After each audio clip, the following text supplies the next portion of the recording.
জয় জগন্নাথ। তো বন্ধুরা দেখতে পাচ্ছ কত ভিড়, প্রচন্ড ভিড়ের মধ্যে কিন্তু আজকে রথযাত্রা হয়ে গেল শিলিগুড়ি ইস্কন মন্দিরে। দেখতে পাচ্ছ কত হাজার হাজার লোক এসেছে, প্রচুর লোক এসেছে ইস্কন মন্দিরে। দেখতে পাচ্ছ রথযাত্রা উপলক্ষে তো চারিদিকে প্রচুর ভিড়, হাজার হাজার লোক, সবার খালি মাথায় দেখা যাচ্ছে। দেখতে পাচ্ছ তো এটা শিলিগুড়ি ইস্কন মন্দির দেখতে পাচ্ছ। তো এখানে রাত ভোর পর্যন্ত প্রচুর লোক হলো, সারাদিন ব্যাপী প্রচুর অনুষ্ঠান হলো। দেখতে পাচ্ছ প্রচুর দূর দূর থেকে লোক এসেছে। এটা হচ্ছে শিলিগুড়ি ইস্কন মন্দির দেখতে পাচ্ছ। তো রথযাত্রা কে কে কোথায় কোথায় গেলে অবশ্যই আমাকে কমেন্ট করবে। তো তোমাদের কমেন্টগুলোতে বোঝা যায় তোমরা কিরকম ভিডিও দেখো।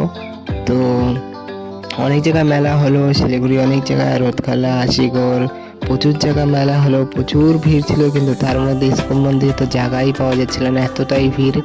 দেখতে পাচ্ছ চারিদিকে ভিড়, প্রচুর ভিড়, প্রচুর লোক। এটা হলো শিলিগুড়ি ইস্কন মন্দিরে। তো বন্ধুরা রথযাত্রা